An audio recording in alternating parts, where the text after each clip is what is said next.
Сәлеметсіздер ме оқушылар? Ата заң мәңгілік елдің берік тұғыры атты тәрбие сағатымызға қош келдіңіздер. Сіздерді шын жүректен Конституция күнімен құттықтаймын. Қоғамның өркендеуіне қарқынды қосып, Қазақстан халқының бірлігіне жол бастаған ата заңда бекітілген республикамыздың тұғырлы қағидалары бүгінде өзіміздің өміршеңдігін дәлелдеді.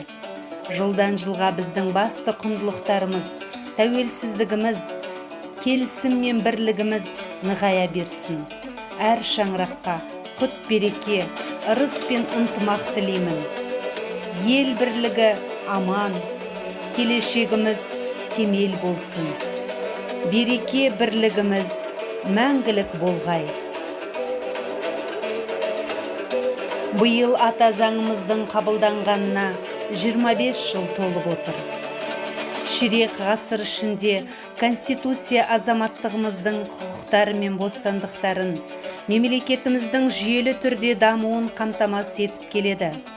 Еліміздің конституциализмнің өзіндік ерекшеліктері бай тарихы бар. Бұған дейін қабылданған конституциялардың мемлекетіміздің нығаюда әр қайсысының жеке тарихы, миссиялары болғаны бәрімізге жақсы белгілі. Әр қазір қолданыстағы ата заңымыздың жөні бөлек.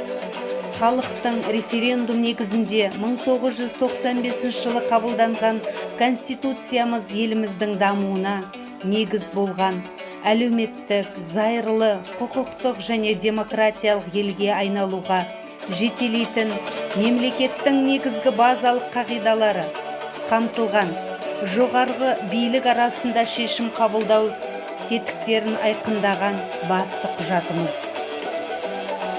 Біздің конституциямыз мемлекетімізді толық қалыптастырып, нарықтық экономиканы құрып, азаматтық қоғамды кемелдендіріп, шекарамызды шегендеп, халықаралық қауымдастықта өз орнымызды тауып, дүние жүзінің беделді ұйымдарында белсенділік танытуға мүмкіндіктер берді. Алдағы уақытта да алға қойған мақсаттарымыз орындалады. Көңіл қойып тыңдағандарыңызға рахмет.